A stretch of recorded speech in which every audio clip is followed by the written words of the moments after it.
지난해 9월 사망한 MBC 기상캐스터 고 요한나 씨가 생전 직장 내 괴롭힘에 시달렸다는 의혹과 관련해 경찰이 내사에 착수했습니다.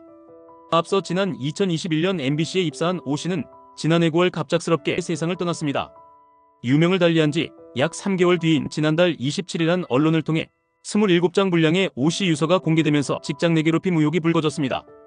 법조계에선 가해자들의 구체적인 범죄 사실이 밝혀진다면 스토킹 처벌법 등 형사처벌 대상이 될 수 있고, 유족들은 MBC나 가해자 등을 상대로 민사상 손해배상 소송을 통해 위자료도 청구할 수 있다고 설명했습니다. 전문가들은 특히 경영책임자가 직장 내 괴롭힘을 방지하기 위한 의무를 이행하지 않아 근로자의 사망 등 중대산업재해가 발생한 경우 중대재해처벌법을 적용할 수 있다고 강조했습니다. 법무법인 율쌤의 김도윤 변호사는 근로기준법에 따르면 경영책임자가 직장 내 괴롭힘 발생 사실을 신고한 근로자 및 피해 근로자 등에게 해고나 그 밖에 불리한 처우를 한 경우에만 3년 이하의 징역 또는 3천만 원 이하의 벌금에 처하게 된다며, 그 외의 경우는 과태료 부과사항이라 단순히 직장 내 괴롭힘으로 형사처벌되는 경우는 실무상 많이 없다고 설명했습니다.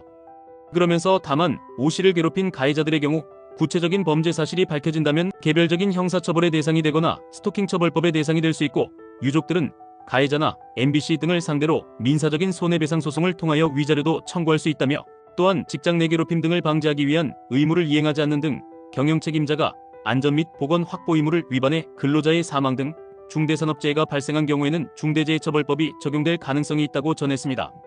법무법인 정영의 이승우 변호사는 아직 구체적인 사실관계가 밝혀지지 않아 섣불리 예견하기는 어렵지만 처벌 가능성은 피고발인마다 다를 것이고, 사건 당사자인 가해자들 이외에 MBC 운영진 및 간부급에게 형사적인 처벌까지 묻기 쉽지 않아 보인다며, 간부급에서 직장 내 괴롭힘을 알고도 간과했는지에 대한 판단이 이루어져야 하는데 고인이 사망한 탓에 조사가 쉽지 않을 것이다. 만약에 고인의 제보나 신고가 있었음에도 고의로 은폐한 정황이 있다면 형사처벌 가능성이 있지만 수사 상황을 지켜봐야 한다고 말했습니다. 이어 다만 직접 가해자들인 기상캐스터들이 고인에게 직접적인 전화나 카톡 등으로 지속적인 괴롭힘이나 협박을 했다는 정황이 밝혀지고, 이것이 조직적인 공모나 교사에 의해 이뤄졌다면 스토킹 등으로 의율할 가능성이 있다며, 이 과정에서 증거인멸을 시도한 정황이 있다면 증거인멸 등의 죄명도 적용될 수 있다고 부연했습니다.